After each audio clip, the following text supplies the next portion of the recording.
Soldiers film themselves joyfully detonating entire apartment blocks and town squares, erecting the Israeli flag over the wreckage, seeking to re-establish Israeli settlements on the rubble of Palestinian homes, and thus extinguishing the very basis of Palestinian life in Gaza.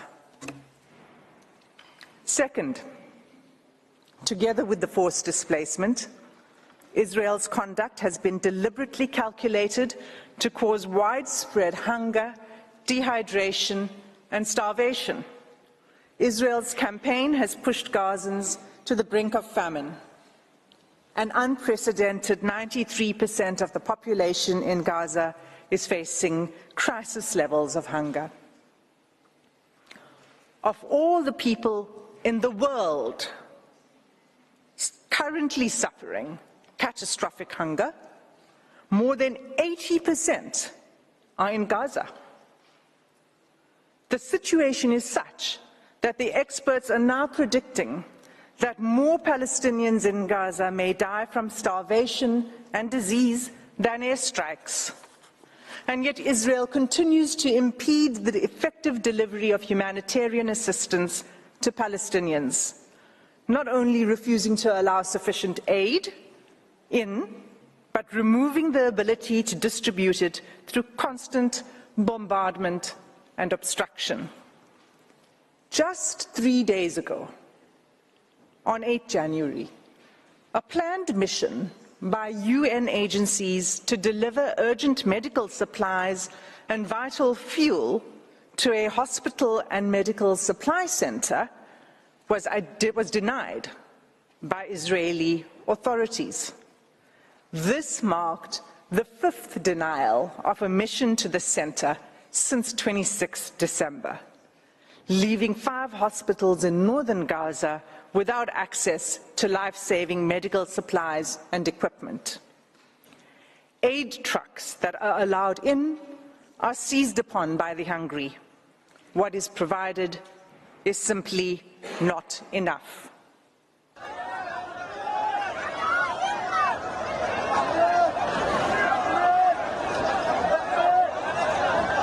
Madam President, members of the court, this is an image of an aid truck arriving in Gaza. Third, Israel has deliberately inflicted conditions in which Palestinians in Gaza are denied adequate shelter, clothes, or sanitation. For weeks, there have been acute shortages of clothes, bedding, blankets, and critical non-food items. Clean water is all but gone, leaving far below the amount required to safely drink, clean, and cook. Accordingly, the WHO has stated that Gaza is experiencing soaring rates of infectious disease outbreaks. Cases of diarrhea in children under 5 years of age have increased 2,000% since hostilities began. When combined and left untreated, malnutrition and disease create a deadly cycle. The 4th genocidal act under Article 2B is Israel's military assault on Gaza's healthcare system, which renders life unsustainable. Even by 7 December, the UN Special Rapporteur on the right to health noted that the healthcare of infrastructure in the Gaza Strip has been completely obliterated. Those wounded by Israel in Gaza are being deprived of life-saving medical care. Gaza's healthcare system, already crippled by years of blockade and prior attacks by Israel, is unable to cope with the sheer scale of the injuries. Finally, the UN Special Rapporteur on Violence Against Women and Girls has pointed to acts committed by Israel that would fall under the 4th category of genocidal acts in Article 2D of the Convention. On 22 November, she expressly warned the following: the reproductive violence inflicted by Israel on Palestinian women, newborn babies, infants, and children could be qualified as acts of genocide under Article 2 of the Genocide Convention, including imposing measures intended to prevent births within a group.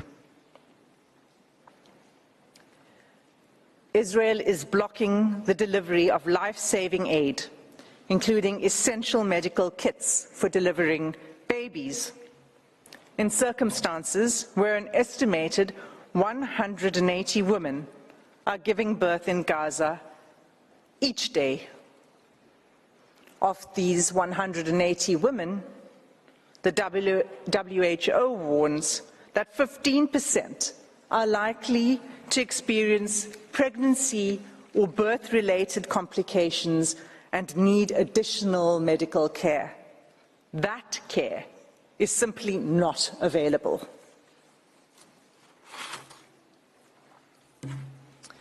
In sum, Madam President, all of these acts, individually and collectively, form a calculated pattern of conduct by Israel, indicating a genocidal intent. This intent is evident from Israel's conduct in specially targeting Palestinians living in Gaza, using weaponry that causes large-scale homicidal destruction, as well as targeted sniping of civilians, designating safe zones for Palestinians to seek refuge, and then bombing these, depriving Palestinians in Gaza of basic needs: food, water, healthcare, fuel, sanitation, and communications, destroying social infrastructure, homes, schools, mosques, churches, hospitals, and killing, seriously injuring, and leaving large numbers of children orphaned. Genocides are never declared in advance, but this court has the benefit of the past 13 weeks of evidence that shows incontrovertibly a pattern of conduct and related intention that justifies a plausible claim of genocidal acts. In the Gambia-Myanmar case, this court did not hesitate to impose provisional measures in relation to allegations that Myanmar was committing genocidal acts against the Rohingya within the Rakhine state. The facts before the court today are sadly even more stark, and like the Gambia-Myanmar case, deserve and demand this court's intervention. Every day, there is mounting irreparable loss of life, property, dignity, and humanity for the Palestinian people. Our news feeds show graphic images of suffering that has become unbearable to watch. Nothing will stop the suffering except an order from this court. Without an indication of provisional measures, the atrocities will continue, with the Israeli Defense Force indicating that it intends pursuing this course of action for at least a year. In the words of the UN Under-Secretary General on 5 January 2024, I quote, "You think getting aid into Gaza is easy? Think again. 3 layers of inspections before trucks can even enter. Confusion and long queues. A growing list of rejected items. A crossing point meant for pedestrians, not trucks. Another crossing point where trucks have been blocked by desperate, hungry communities. A destroyed commercial sector. constant bombardments, poor communications, damaged roads, convoys shot at, delays at checkpoints, a traumatized and exhausted population crammed into a smaller and smaller sliver of land, shelters which have long exceeded their full capacity, aid workers themselves displaced, killed. This is an impossible situation for the people of Gaza and for those trying to help them. The fighting must stop. Close quote. Madam President, members of the court, that concludes my section on the genocidal conduct of Israel. I thank you for your patient attention, and I ask that you call Advocate Nkatobi to the podium to address the court on genocidal intent. I thank Ms. Hassim, and I now invite Mr. Tembeke Nkatobi to address the court. You have the floor, sir.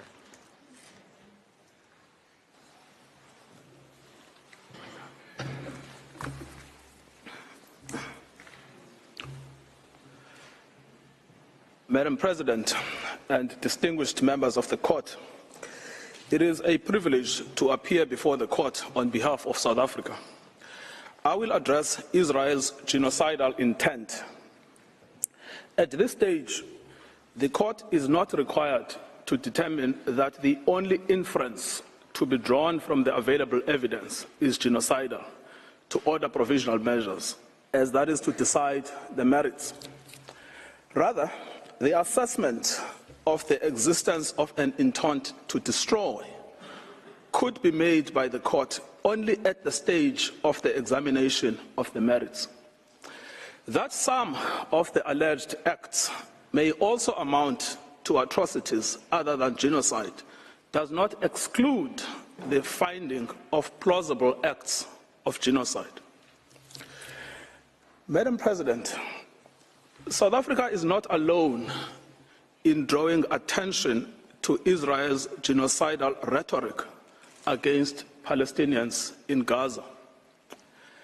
15 United Nations special rapporteurs and 21 members of the United Nations working groups have warned that what is happening in Gaza reflects a genocide in the making and an overt intent to destroy the Palestinian people under occupation.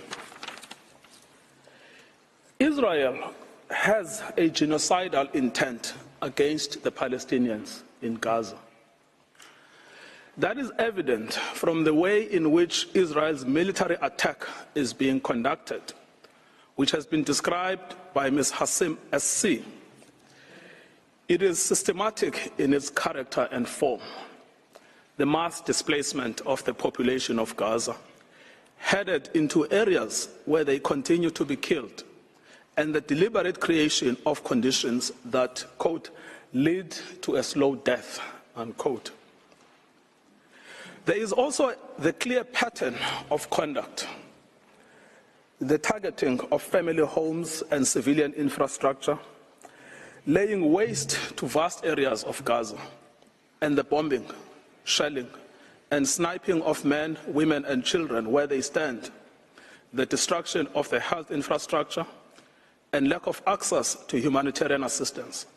So much so that as we stand today, 1% of the Palestinian population in Gaza has been systematically decimated, and 1 in 4 Gazans have been injured since 7 October. These two elements alone are capable of evidencing Israel's genocidal intent in relation to the whole or part of the Palestinian population in Gaza. However, third, there is an extraordinary feature in this case, that Israel's political leaders, military commanders, and persons holding official positions have systematically and in explicit terms declared their genocidal intent.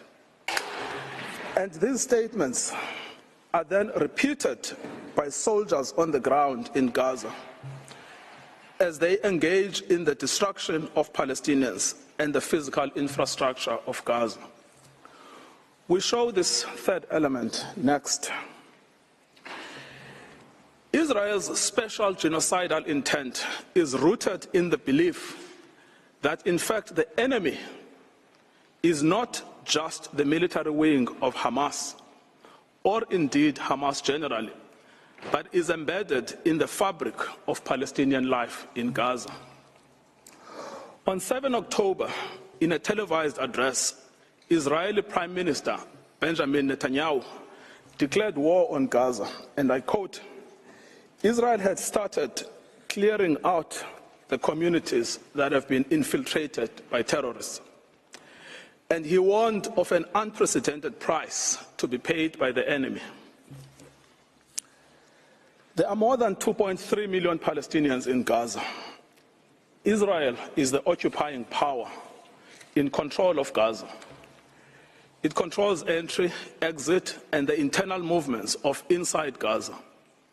And Prime Minister, Mr. Netanyahu exercises overall command over the Israeli Defense Force and, in turn, the Palestinians in Gaza. Prime Minister Netanyahu, in his address to the Israeli forces on 28 October 2023, preparing for the invasion of Gaza, urged the soldiers to remember what Amalek has done to you. This refers to the biblical command by God to Saul for the retaliatory destruction of an entire group of people known as the Amalekites, put to death men and women, children and infants, cattle and sheep, camels and donkeys. The genocidal invocation to Amalek was anything but idle. It was repeated by Mr. Netanyahu in a letter to the Israeli Armed Forces on 3 November 2023. Madam President, let the Prime Minister's words speak for themselves.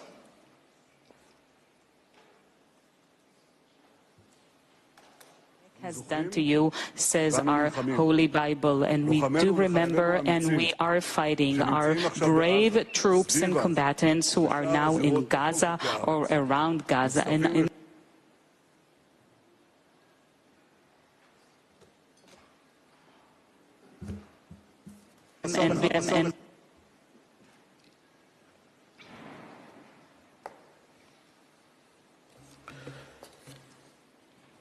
The Deputy Speaker of the Knesset, Israel's parliament, has called for the erasure of the Gaza Strip from the face of the earth. The Defense Force agrees. On 9 October, the Defense Minister, Yoav Gallant, gave a situation update to the army, where he said that as Israel was imposing a complete siege on Gaza, there would be no electricity, no food, no water, no fuel.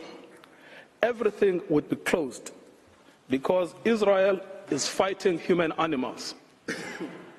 Speaking to troops on the Gaza border, he instructed them that he has released all the restraints and that Gaza won't return to what it was before.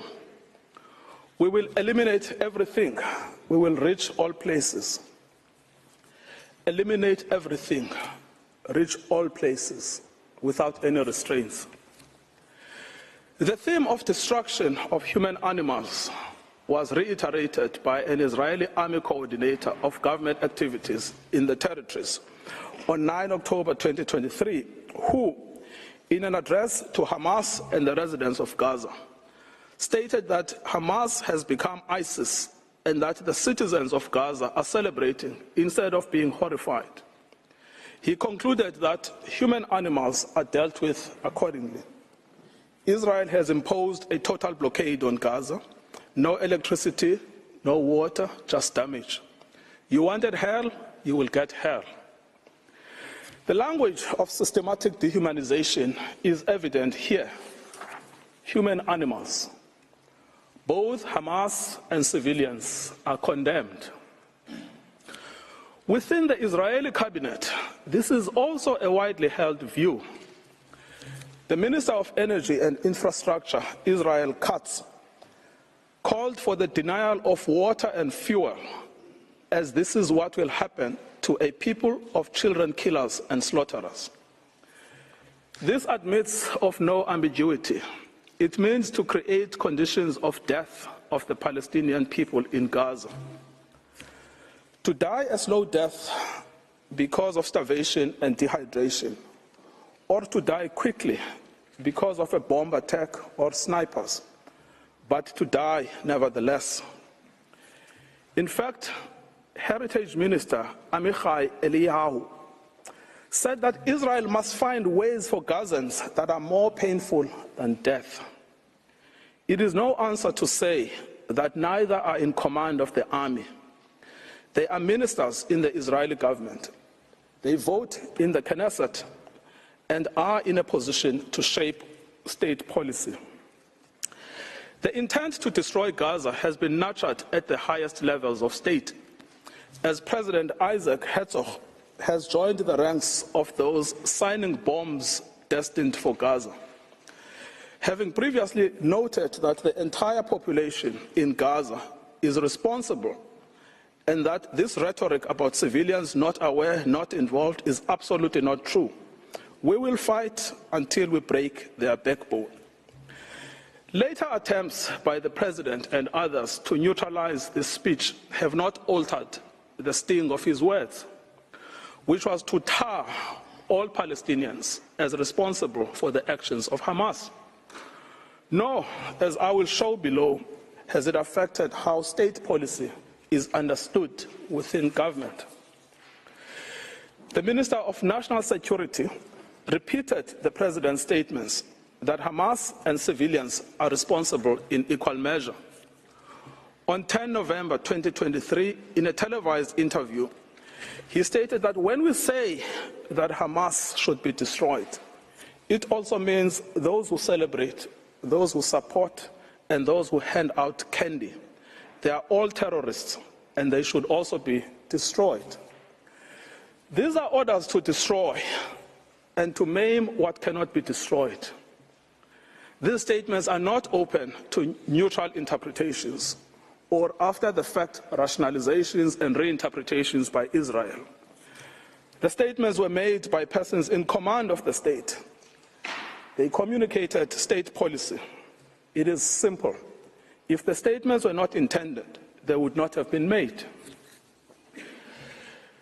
The genocidal intent behind these statements is not ambiguous to the Israeli soldiers on the ground.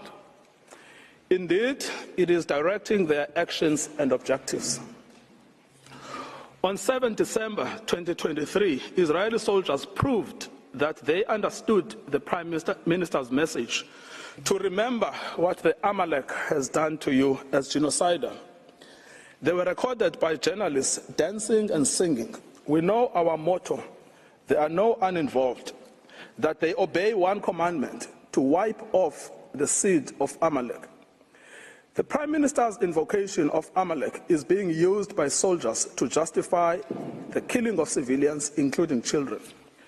These are the soldiers repeating the inciting words of their Prime Minister.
Israeli soldiers in Gaza were filmed dancing, chanting, and singing in November. May their village burn, may Gaza be erased. There is now a trend among the soldiers to film themselves committing atrocities against civilians in Gaza in a form of snuff video. One recorded himself detonating over 50 houses in Shujaiya. Other soldiers were recorded singing, "We will destroy all of Khan Yunis and this house. We will blow it up for you and for everything you do for us." These are the soldiers putting into effect their command.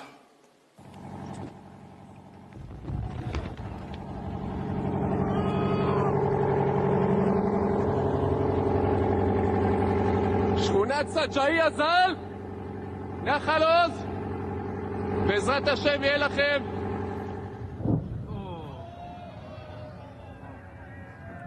גדוד חטיבה 828, אומרת סג'אעיה שלום. מדהים. 30 בתים, גדוד 749.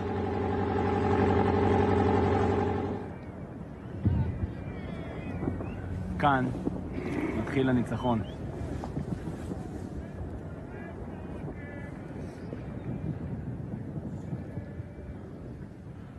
עם ישראל חי.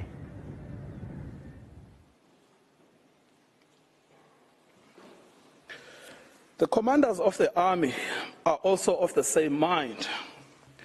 Israeli army commander Yair Ben David has stated that the army had done in Beit Hanon and did there as Shimon and Levi did in Nablus, and that the entire Gaza should resemble Beit Hanon. Israeli soldier Yeshai Shalev published a video against the backdrop of the ruins of what was the site of Al-Azhar University with the caption, "Once upon a time, there was a university in Gaza, and in practice, a school for murderers and human animals."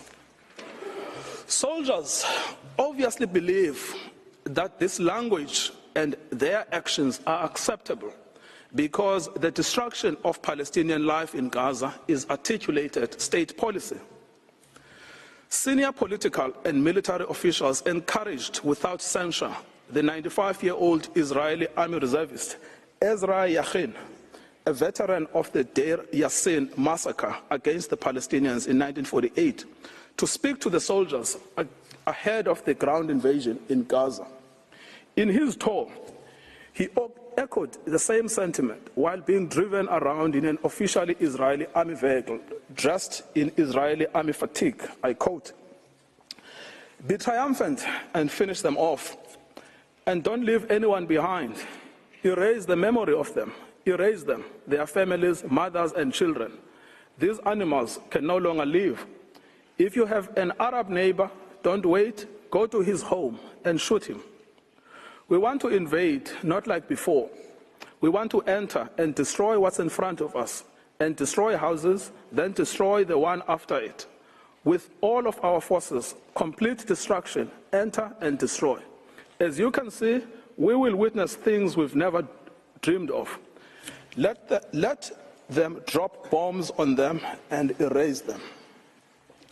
As recently as 7 January 2024, a video of a soldier was posted online where he boasts that the army had destroyed the entire village of Hibat Azar. For 2 weeks, he said, they had worked hard to bomb the village and executed their mandate. Any suggestion that senior politicians did not mean what they said, much less that the meaning was not understood by soldiers in Gaza, would be without any merit. The scale of destruction in Gaza, the mass targeting of family homes and civilians, the war being a war on children, all make clear that genocidal intent is both understood and is being put into practice. The articulated intent is the destruction of Palestinian life in all its manifestations. The genocidal rhetoric is also commonplace within the Israeli Knesset. Members of the Knesset have repeatedly called for Gaza to be wiped out flattened, erased, and crushed on all its inhabitants. They have deplored anyone feeling sorry for the uninvolved Gazans, asserting repeatedly that there are no uninvolved, that there are no innocents in Gaza, that the killers of the women and children should not be separated from the citizens of Gaza, and that the children of Gaza have brought this upon themselves, and that there should be one sentence for everyone there, death. Finally, the lawmakers have called for mercilessly bombing from the air, with some advocating for the use of nuclear doomsday weapons, and a Nakba that will overshadow the Nakba of 48. The Prime Minister's genocidal speech has gained ground among some elements of civil society. A famous singer has repeated Mr. Netanyahu's Amalek reference, stating that Gaza must be wiped out and be destroyed with every Amalek seed. We simply must destroy all of Gaza and exterminate everyone who is there. Another has called to erase Gaza, not leave a single person there. Journalists and commentators have announced that the woman is an enemy, the baby is an enemy, the pregnant woman is an enemy. That it is necessary to turn the strip into a slaughterhouse, to demolish every house our soldiers come across, exterminate everyone. The intentional failure of the government of Israel to condemn, prevent, and punish such genocidal incitement constitutes in itself a grave violation of the Genocide Convention. We should recall, Madam President, that in Article 1 of the Convention, Israel confirmed that genocide, whether committed in time of peace or in time of war, is a crime under international law, and it undertook to prevent and to punish it as such.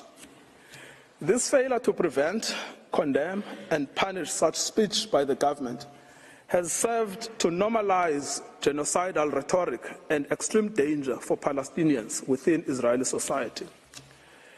As MK Moshe Sada from the Likud party has said, the government's own attorneys share his views that Palestinians in Gaza must be destroyed. I quote, "You go anywhere and they tell you to destroy them. In the kibbutz, they tell you to destroy them. My friends at the state attorney's office who fought with me on political issues in debate said to me, it is clear that we need to destroy all Gazans. Destroy all Gazans." Israel is aware of its destruction of Palestinian life and infrastructure. Despite this knowledge, it has maintained and indeed intensified its military activity in Gaza. As to full awareness, in the week after 7 October, NGOs and the United Nations warned of an unprecedented humanitarian crisis in Gaza. The UN stated that actors must allow humanitarian teams and goods to immediately and safely reach the hundreds of thousands of people in need. So right from the beginning, Israel knew that it was depriving water, food, electricity, and essentials for survival. It said so. Everything is closed. It has known that it was depriving Palestinians of health care and treatment for injury in the middle of an unprecedented bombardment, of food and water, and of other essentials for survival. This prompted the World Health Organization to say, "We are on our knees asking for sustained, scaled-up, protected humanitarian operations, appealing to all those in a situation to make a decision or influence decision makers to give us the humanitarian space to address this human catastrophe." Despite this knowledge, Israel continues to target infrastructure essential for survival: water and sanitation infrastructure, solar panels, bakeries, mills, crops. It bombs hospitals, decimating the healthcare system. It targets aid workers and the infrastructure of the United Nations. It is because of the policy of Israel that Gaza has become a place of death and despair. In conclusion, Madam President, many propagators of grave atrocities have protested that they were misunderstood, that they did not mean what they said, and that their own words were taken out of context. What state would admit to a genocidal intent? Yet, the distinctive feature of this case has not been the silence as such, but the reiteration and repetition of genocidal speech throughout every sphere of state in Israel. We remind the court of the identity and authority of the genocidal inciters: the Prime Minister, the President, the Minister of Defense, the Minister of National Security, the Minister of Energy and Infrastructure, members of the Knesset, senior army officials, and foot soldiers. Genocidal utterances are therefore not out in the fringes. They are embodied in state policy. The intent to destroy is plainly understood by soldiers on the ground. It is also fully understood by some within the Israeli society, with the government facing criticism for allowing in any aid to Gaza on the basis that it is recanting on its promise to starve Palestinians. Any suggestion that Israeli officials did not mean what they said or were not fully understood by soldiers and civilians alike to mean what they said should be rejected by this court. The evidence of genocidal intent is not only chilling, it is also overwhelming and incontrovertible. Madam President, it is now my honor to request you to call Mr. John Dugard on the subject of jurisdiction. I thank Mr. Ngukai Toby, and I now invite Professor John Dugard to take the floor. You have the floor, Professor.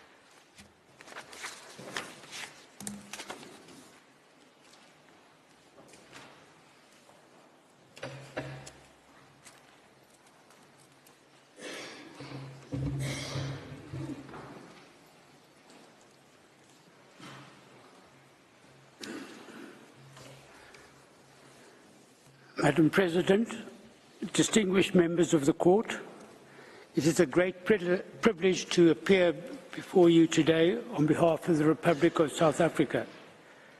In my speech, I will address the question of jurisdiction. The people of South Africa and of Israel both have a history of suffering.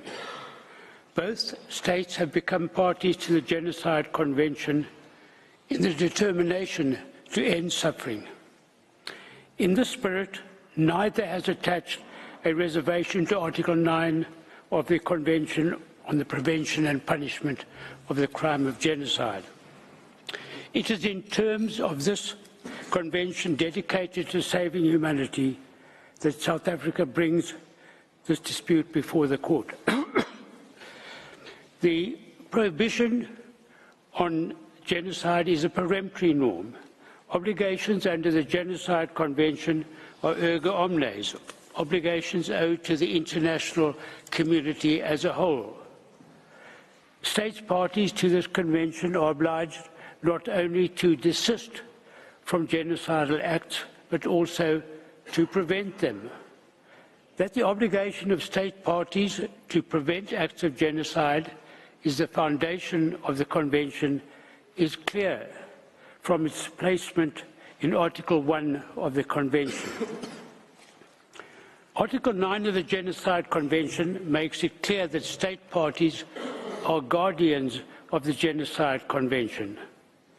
Unlike other treaties designed to protect human rights, it does not oblige states to pursue negotiations as a prelude to approaching this court. It does not treat the ending of genocidal acts as a bilateral affair between states. Instead, It envisages a situation in which a state, acting on behalf of the international community as a whole, seizes the jurisdiction of the court as a matter of urgency to prevent genocide. South Africa has a long history of close relations with Israel. For this reason, it did not bring the dispute immediately to the attention of the court. It watched with horror as Israel responded to the terrible atrocities committed against its people on 7 October, with an attack on Gaza that resulted in the indiscriminate killing of innocent Palestinian civilians, most of whom were women and children. The South African government repeatedly voiced its concerns in the Security Council and in public statements that Israel's actions had become genocidal. On 10 November, in a formal diplomatic démarche, it informed Israel that while it condemned the actions of Hamas, it wanted the International Criminal Court to investigate the leadership of Israel for international crimes, including genocide. As the court will know, the definition of genocide in the Rome Statute repeats that of the Genocide Convention. On 17 October, South Africa referred Israel's commission of the crime of genocide to the International Criminal Court for, quote, vigorous investigation, unquote. In announcing this decision, President Ramaphosa publicly expressed his abhorrence for what is happening right now in Gaza, which is now turned into a concentration camp where genocide is taking place. To accuse a state of committing acts of genocide and to condemn it in such strong language is a major act on the part of a state. At this stage, it became clear that there was a serious dispute between South Africa and Israel, which would end only with the end of Israel's genocidal acts. South Africa repeated this accusation at a meeting of BRICS on 21 November and at an emergency special session of the United Nations General Assembly on 12 December. No response from Israel was forthcoming. None was necessary. By this time, the dispute had crystallized as a matter of law. This was confirmed by Israel's official and unequivocal denial on 6 December that it was committing genocide in Gaza.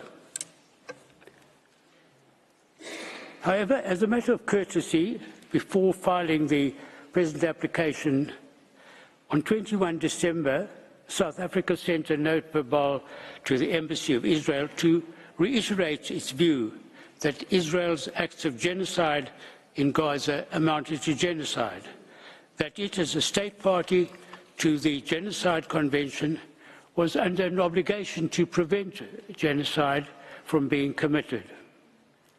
Israel responded by way of a note verbal that failed to address the issues raised by South Africa in its note and neither affirmed nor denied the existence of a dispute. This was emailed later on the 27th of December. This note was received by the relevant South African team on the 29th of December after the present application was filed. On 4 January, South Africa replied to this note verbal, highlighting Israel's failure to prevent any response to the matters raised by South Africa over the previous months, as reiterated in its note verbal. South Africa made it clear that given Israel's ongoing conduct against Palestinians in Gaza, the dispute referred to in its note verbal of 21 December remained unresolved and was plainly not capable of resolution by way of a bilateral meeting. Nevertheless, South Africa proposed a meeting on 5 January, again out of courtesy. Israel responded to this note verbal by proposing that we reconnect to coordinate a meeting at the earliest opportunity after the close of hearings in the present case. To this, South Africa understandably replied that such a meeting would serve no purpose. Madam President, these notes verbal are all to be found in the judge's folder. The existence of a dispute is a matter to be determined by an objective determination of the facts as they existed at the time of the filing of the application. At this time, South Africa had already accused Israel in the Security Council, the General Assembly, and other public fora of engaging in genocidal acts. It had conducted a diplomatic démarche on Israel, warning it that it viewed its conduct as genocidal.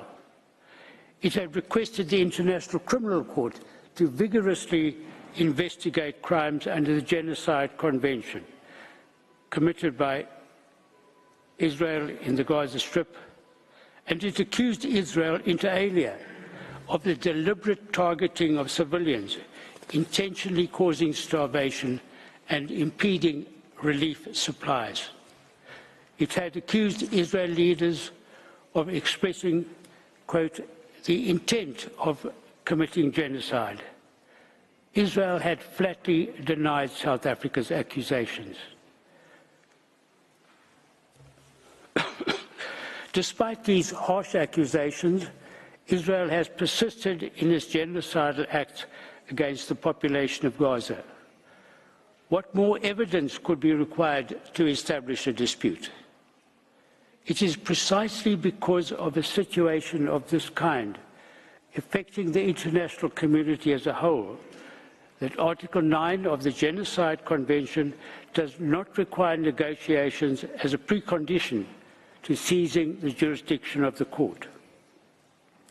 Certainly, a respondent state cannot prevent a referral to the court by claiming that there is no dispute and that it wants discussions on this matter when the existence of the dispute is clear. For a state to insist on a time frame for negotiations would simply be a license to commit genocide and would run counter to the object and purpose of the Genocide Convention. Madam President, the question of the crystallization of a dispute has been addressed by this court in preliminary objections at the merits stage where the burden of proof is higher. Although the court has generally adopted a flexible approach to the subject, it has laid down a number of tests for the existence of a dispute. First, it must be shown that the claim of one party is positively opposed by the other.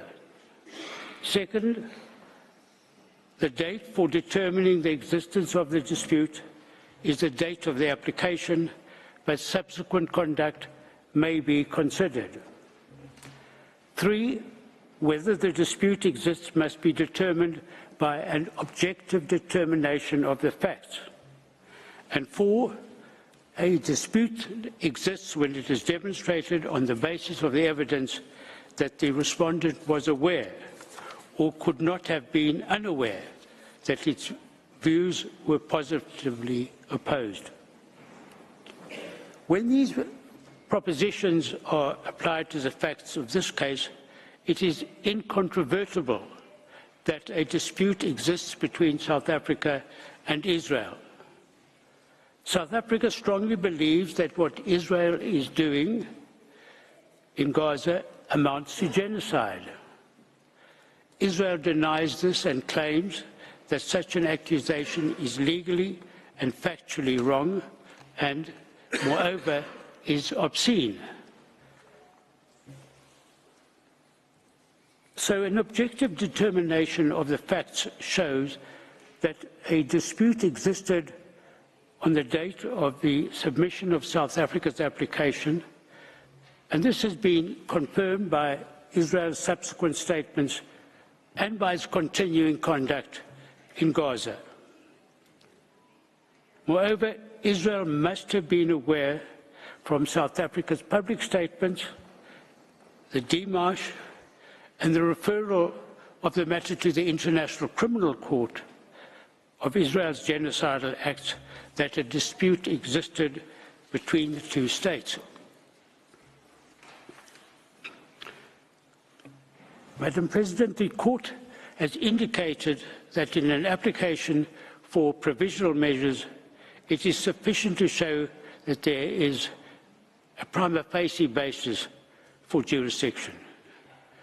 It is submitted that South Africa has convincingly established the existence of a dispute between it and Israel over the fulfillment of the latter's obligations under the Genocide Convention.